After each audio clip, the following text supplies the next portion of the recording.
नमस्कार, मैं राकेश कुमार। एक गरीब दलित परिवार से आने वाले शख्स को क्या पता था जो मजदूरी करके सरकारी नौकरी लेगा। आज के समय में सरकारी नौकरी प्राप्त करने का मतलब कि भगवान से मुलाकात करने के बराबर है। लोग ऐसा कहते हैं। जो शख्स मजदूरी करके नौकरी प्राप्त कर लेगा, एक दिन उसी की पत्नी की बेवफाई की वजह से उसका पूरा परिवार समाप्त हो जाएगा। एक सनकी व्यक्ति ने, उसकी प्यार के सनक ने एक परिवार को खत्म कर दिया। जी हाँ, हम बात कर रहे हैं हाल ही में घटा अमेठी की घटना का। सुनील एक गरीब परिवार से आता था। उसका जन्म 1990 में रायबरेली में हुआ था।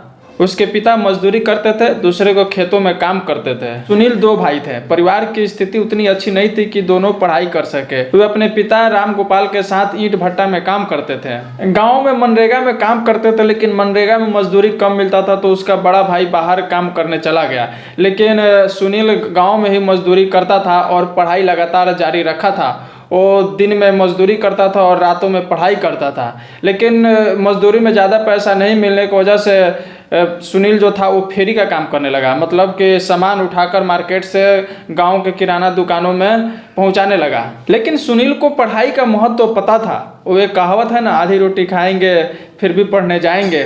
वो लगातार पढ़ाई करता रहा और पढ़ाई करने के बीच में ही उसके पिताजी 2016 में सुनील की शादी कर दिए। शादी करने के बाद 2018 में सुनील की पुलिस में नौकरी हो गई। सुनील सीधा साधा व्यक्ति था, उसे पुलिस की नौकरी पसंद नहीं थी। 2020 में टीचर की वैकेंसी निकली और वो उत्तर प्रदेश में टीचर बन गया। आप समझ सकते हैं 2016 में शादी के बाद 2 नौकरियां प्राप्त करना कोई छोटी मोटी बात नहीं होता है। 2018 में उसने पुलिस की नौकरी प्राप्त की, फिर 2020 में टीचर की नौकरी प्राप्त की। वो एक होनहार लड़का था, मेहनती लड़का था, जो कमाता भी था और पढ़ाई भी करता था। तब जाकर उसने नौकरी प्राप्त की। सुनील का घर रायबरेली के मुख्यालय से 35 किलोमीटर दूर था। उसकी जब टीचर की नौकरी लगी तो रायबरेली में ही लगी, तो वो डेरा लेकर रहने लगा। किराए का एक कमरा लिया और रायबरेली में ही रहने लगा। तो उसी के बगल में किराए में चंदन वर्मा नाम का एक लड़का रहता था। वो चंदन वर्मा उसके घर में आने जाने लगा और इस तरीके से पूनम, जो सुनील की पत्नी थी, उसका और चंदन वर्मा के बीच में नज़दीकियाँ बढ़ी। चंदन सुनील के घर पे बच्चे खिलाने के बहाने आता था। हालांकि चंदन मैकेनिकल इंजीनियर था और वो अच्छा खासा पैसा कमाता था और वो पैसों को पूनम के ऊपर खर्च करता था, लुटाता था। चंदन पैसा ज़्यादा कमाता था तो वो अपना छवि दबंग प्रवृत्ति का रखता था। इसी बीच चंदन और पूनम का चैट जो है, उसके पति जो टीचर है सुनील को दिख गई। तो सुनील ने अपने पत्नी और चंदन को समझाया, लेकिन चंदन समझने को तैयार नहीं था। तो 2021 में सुनील जो है वहाँ से अपना ट्रांसफ़र कहीं और करा लिया।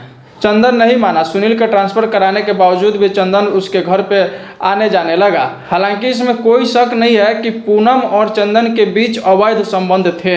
सुनील और पूनम के बीच में झगड़े होते थे इस मैटर को लेकर घर में, लेकिन कहीं ना कहीं पूनम की सहमति थी, तभी तो उसके घर पे आता था चंदन वर्मा। वो दबाव बनाता था कि तुम मुझसे शादी कर लो, सुनील को छोड़ दो। लेकिन पूनम सुनील को छोड़ने को तैयार नहीं थी, क्योंकि उसके ऑलरेडी 2 बच्चे थे। जुलाई 2024 में सुनील ने फिर अपना किराए का मकान बदला, लेकिन फिर भी चंदन पीछा करना नहीं छोड़ा। इससे तंग आकर 18 अगस्त 2024 को सुनील अपने पत्नी से FIR दर्ज करवाया थाने में। पुलिस FIR दर्ज भी नहीं कर रही थी सही से। अगर पुलिस इस मामले में सजग होती तो चंदन पर कार्रवाई करती और 4 लोगों के जान जाने से बच जाती। चंदन एक सनकी था जिसने 4 लोगों की हत्या की। 18 अगस्त को FIR करने के बाद पुलिस ने उसे उठा लिया था, लेकिन कुछ दिनों बाद छोड़ दिया। और 12 सितंबर को चंदन ने अपना बायो में लिखा व्हाट्सएप के कि 5 लोगों की हत्या होने वाली है।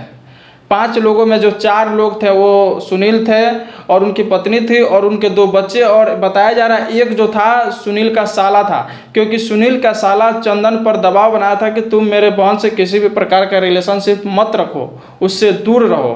चंदन वर्मा के प्यार में सनक ने 4 लोगों के जान ले ली, एक ही परिवार के। वो 4 लोग एक पति पत्नी और 2 मासूम बच्चे थे। आपको हम बता दें कि चंदन वर्मा प्यार में इतना ज़्यादा पागल हो चुका था कि 3 अक्टूबर 2024 को लोडेड पिस्टल लेकर सुनील के घर पहुंचा और सुनील की पत्नी पूनम पर वो शादी करने का दबाव बनाने लगा। जब वो नहीं मानी तो पूनम को गोली मार दिया और फिर पूनम को गोली मारने के बाद जब उसका पति बचाने आया सुनील, तो उसने सुनील को भी गोली मारा। और जब उसके बच्चे दौड़कर अपने पिता को लिपट रहे थे, जब रो रहे थे, तो चंदन ने उसके 2 बच्चों को भी गोलियां मार दी। जब तक लड़की नहीं चाहेगी किसी के साथ उसका अफेयर चले तो किसी का कितना भी दबाव रहेगा तो वो कभी संभव नहीं है। यहाँ पर पूनम पूरी तरीके से दोषी है। पूनम के दोष के वजह से उसका एक पूरा परिवार खत्म हो गया। एक गरीब परिवार से आने वाला लड़का जो मेहनत के बदौलत वो मुकाम हासिल किया था वो खत्म हो गया, उसका सपना खत्म हो गया। लेकिन जब चंदन वर्मा को जब पुलिस पकड़ी तो उसका एनकाउंटर किया, पैर में गोली लगा। लेकिन मेरा मानना है कि चंदन वर्मा को पूरी तरीके से एनकाउंटर कर देना चाहिए था, उसे मार देना चाहिए था, क्योंकि ये बहुत बड़ा कुकृत्य है। एक परिवार में 4 लोगों को मारना, पति पत्नी और 5 साल के लड़के और 4 साल के बच्चों को मारना, ये कहाँ से उचित था।